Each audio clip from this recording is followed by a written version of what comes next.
जय श्री राधे। आज हम लोग हिंदुत्व की रक्षा के विषय पर विचार करेंगे। देखिए, बड़ा भीषण समय आ गया है।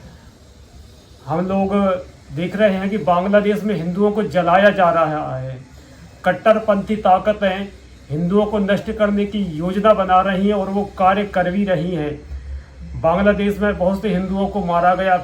एक साल पहले भी बड़ा घटनाक्रम वहाँ पर हुआ था, बहुत से हिंदुओं को मारा गया। अब फिर हिंदुओं पर अत्याचार बांग्लादेश में शुरू हो गया है। यदि आज भी हम नहीं जागे तो इसी तरह भारत में भी ये दुर्दशा होगी। भारत में भी हिंदुओं पर अत्याचार हो रहा है। यदि वास्तव में हमको अपनी रक्षा करनी है, हिंदुत्व की रक्षा करनी है, तो उसके लिए मुख्य बात यह है कि हमको एकत्रित होगा। हिंदुओं को जाति भेद को भुला करके एकत्रित होना होगा, संगठित होना होगा। और दूसरी बात ये है, हमारी समझ में तो यही आया कि हिंदुत्व का विनाश क्यों हो रहा है। उसमें मुख्य कारण है गौवंश की हम लोग रक्षा नहीं कर पा रहे हैं। शास्त्रों में ऐसा लिखा है कि हिंदू कौन है? हिंदू वही है जो गाय की रक्षा करता है। हिंदुओं का गोत्र होता है, संकल्प में गोत्र का उच्चारण किया जाता है, तो जो गोत्रवान है वही हिंदू है। गोत्र शब्द का अर्थ होता है जो गो का त्राता, अर्थात जो गाय का रक्षक, वही हिंदू है। और आज दुर्दशा है इस भारतवर्ष की कि जहाँ पर लाखों गायों का रक्त गिरता है। जब तक कि भारतवर्ष की भूमि पर गोमाता का रक्त गिरता रहेगा, तब तक हिंदुत्व की रक्षा असंभव है। बहुत से लोग, बहुत से धर्माचार्य यह बात कहते तो हैं कि भारत हिंदू राष्ट्र बनना चाहिए, लेकिन यह बात पहले समझ लेना चाहिए कि भारत हिंदू राष्ट्र तभी बनेगा, हिंदुत्व की रक्षा तभी होगी जब गोवंश की रक्षा होगी। हम लोग गो रक्षा नहीं कर पा रहे, इसलिए हिंदुत्व की रक्षा नहीं हो पा रही है। प्रसिद्ध कथा है महाभारत की कि महाभारत में जो विराट पर्व की कथा है, विराट नगर में पांडव लोग अज्ञातवास कर रहे थे। वहाँ पर कौरवों ने पता करके और उनके अज्ञातवास को भंग करने के लिए, पांडवों को ढूंढने के लिए विराट नगर पर चढ़ाई की। वहाँ पर कौरवों ने राजा विराट की गायों का हरण किया।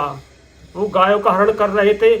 उधर अर्जुन आए विराट के पुत्र उत्तर के साथ में, और उन्होंने वहाँ पर गायों की रक्षा की। और युद्ध में अकेले अर्जुन ने, जिसमें भगवान श्री कृष्ण भी सारथी नहीं थे और उसमें बृहंदला के रूप में अर्जुन थे, अर्जुन ने सारे कौरवों को परास्त कर दिया और गाय की रक्षा की और उस देश की रक्षा की। इसका सीधा सा अर्थ यह है कि यदि हम में गोरक्षा की भावना होगी, यदि हम गोरक्षा कर पाए तो ही हिंदुत्व की रक्षा होगी। यदि हम गोरक्षा नहीं कर पाए तो हिंदुत्व की रक्षा नहीं होगी। आज जो बांग्लादेश में हो रहा है वो यहाँ भारत में भी होगा। इसलिए जागो हिंदुओं जागो।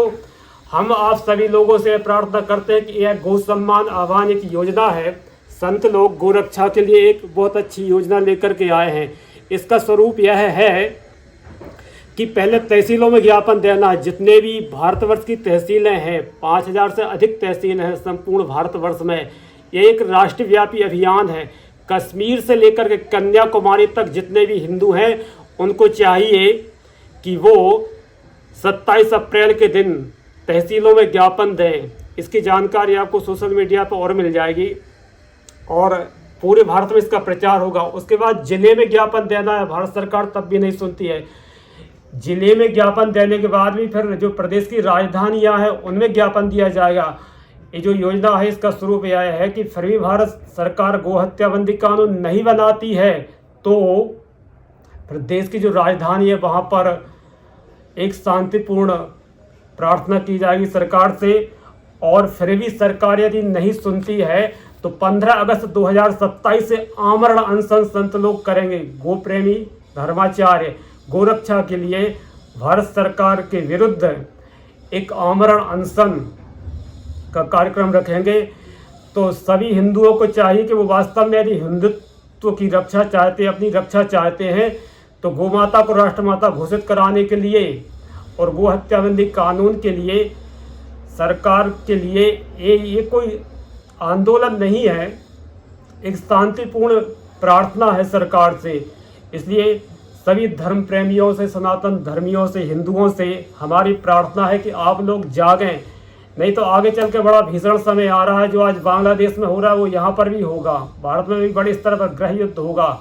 इसलिए सभी लोग जागृत होकर के हिंदुत्व की एकता के लिए सभी लोग भारत सरकार से गोहत्याबंदी कानून के लिए ज्ञापन दें, गोरक्षा के लिए प्रार्थना करें। जय गौ माता की।